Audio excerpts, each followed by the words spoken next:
To activate your EBT card, start by carefully reading the instructions that came with your card in the mail. Your EBT card is a vital tool for accessing the benefits you are eligible for, and activating it is a straightforward process. First, locate the activation phone number provided with your card. This is usually a toll-free number. You will need to have your card and other identifying information ready when you call. When you call the activation phone number, you will be prompted to enter your card number, which can be found on the front of the card.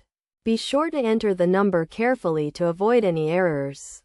You will also be asked to provide your date of birth and social security number to verify your identity. Next, you will be asked to create a personal identification number, or PIN. Your PIN is a 4-digit number that you will use to authorize transactions when using your EBT card.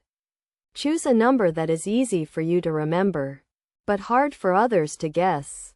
After you have created your PIN, you will be asked to confirm it by re-entering the same number.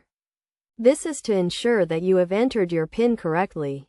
Once you have confirmed your PIN, your EBT card will be activated and you can start using it to access your benefits.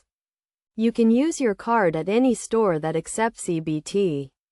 And you can also check your balance by calling the customer service number or visiting the website provided with your card. It is essential to keep your EBT card and PIN safe to prevent unauthorized use. Never share your PIN with anyone, and always keep your card in a secure location.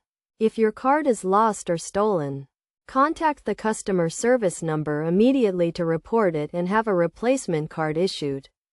By following these steps, you can quickly and easily activate your EBT card and start accessing the benefits you are eligible for. Remember to always keep your card and PIN secure to ensure that your benefits are protected.